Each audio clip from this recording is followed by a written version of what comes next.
शनिवार को विधानसभा उपाध्यक्ष हंसराज चंबा पहुंचे। इस दौरान उनके द्वारा चंबा मेडिकल कॉलेज के लिए लग रहे ऑक्सीजन प्लांट के कार्य का निरीक्षण किया गया। गौरतलब है कि पिछले कल मेडिकल कॉलेज चंबा में ऑक्सीजन प्लांट शुरू करने को लेकर एसडीएम चंबा की अगुवाई में विभिन्न विभागों के अधिकारियों ने मोर्चा संभाला था। इसके तहत एसडीएम चंबा, आईटीआई प्रधानाचार्य, विद्युत बोर्ड के सहायक अभियंता और एनएचपीसी के अधिकारियों की संयुक्त टीम ऑक्सीजन प्लांट के अधूरे कार्य को पूरा करने में जुट गई थी, जिसके बाद विधानसभा उपाध्यक्ष आज इस कार्य का जायजा लेने पहुंचे। इस दौरान उन्होंने कहा कि उन्हें बताया गया है कि इस प्लांट का कार्य लगभग पूरा हो चुका है और अगले 2 या 4 दिनों में यह प्लांट कार्य करना आरंभ कर देगा, जिससे अब चंबा में ही रोजाना ऑक्सीजन के 80 सिलेंडर भरे जा सकेंगे, जिससे जिला को बाहर के राज्यों से ऑक्सीजन मंगवाने के लिए कम ही निर्भर रहना पड़ेगा। ये जो आज हमने ये जो हमारा ऑक्सीजन का प्लांट है इसका दौरा किया है। हमारे यहाँ के जो मेडिकल कॉलेज के हैं प्रिंसिपल साहब, इन्होंने बड़ी मेहनत की है और साथ में एमएस साहब, हमारे और भी जो स्टाफ के लोग हैं, इन सब ने कोशिश की है।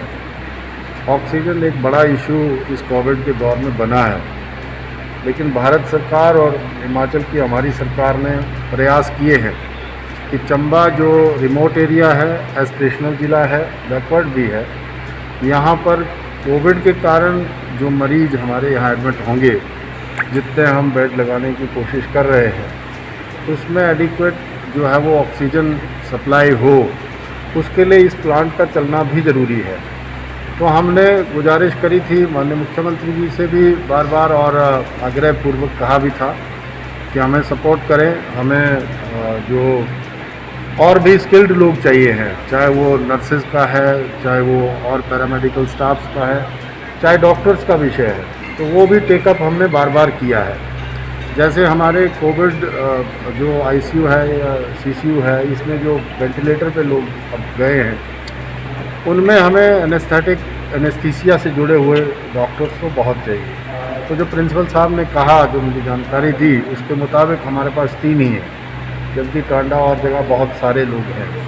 तो हम ये भी विषय टेकअप कर रहे हैं कि चंबा में भी कम से कम 10-12 लोग इस सब्जेक्ट से जुड़े हुए हों, ताकि हमारा जो यहाँ पर चंबा में हम जिनको ट्रीट करेंगे या एडमिट करेंगे, उनको सही तरीके से जिस तरह का स्वास्थ्य लाभ होना चाहिए वो मिले। उसी के तहत अब ये 2-3 दिनों में हम उम्मीद किए हुए हैं, क्योंकि इंस्टॉलेशन का काम तो लगभग शुरू हुआ है और पूरा भी हो जाएगा 1-2 दिन में। उसके साथ साथ जो एक्सपर्ट हैं जो इसको चलाएंगे या जिन्होंने इसको वो करना है, वो दिल्ली से आना है, तो उम्मीद है, प्रिंसिपल साहब कह रहे हैं कि 1-2 दिन में वो भी आ जाएंगे। तो हमें फिर 80 सिलेंडर की कैपेसिटी तक यहाँ से 24 आवर में मिलनी शुरू हो जाएगी। उससे जो हमारी गाड़ियाँ जो मंडी और वहाँ जा रही हैं वो तो जाती रहेंगी, लेकिन साथ साथ हमें बहुत बड़ा रिलीफ जो है वो यहाँ इस ऑक्सीजन प्लांट से भी मिलेगा। तो मैं चंबा के लोगों को विशेष तौर से ये कहना चाहूँगा कि हम जो गाइडलाइन जो इसके लिए SOPs जारी हुई हैं, उनको हम फॉलो करेंगे तो हमें नहीं लगता कि हमें इसकी ज़रूरत पड़नी चाहिए। स्कैटर्ड एरिया है, रिमोट एरिया है, लोग दूर दूर बसे हैं, तो उसका लाभ उठाएं। आज हमें रिमोट या बैकवर्ड होने का फ़ायदा मिल सकता है कोविड में, तो हम उसका लाभ उठाएं और ज़्यादा से ज़्यादा मास्क पहने, उचित दूरी बनाए रखें और साथ ही साथ सैनिटाइज या अपने हाथ धोते रहें। ये तो प्रण ले ही ले हम लोग। हमारी सरकार जो है वो कृत संकल्प है, स्वास्थ्य विभाग भी बार बार हमने आग्रह भी किया है और माननीय मुख्यमंत्री जी ने स्वीकारा भी है। अभी और भी हमने लोग जो है वो यहाँ पर जैसे नर्सेज, स्टाफ नर्सेज को भर्ती किया है आउटसोर्स बेसिस पे, जो कोविड केयर सेंटर में जो हमारे काम कर रही हैं। साथ ही साथ जो और भी मल्टीपर्पज़ वर्कर जो रखने चाहिए हम लोगों को, इसमें थोड़े स्किल्ड लोग, उनकी भी भर्तियां हुई हैं।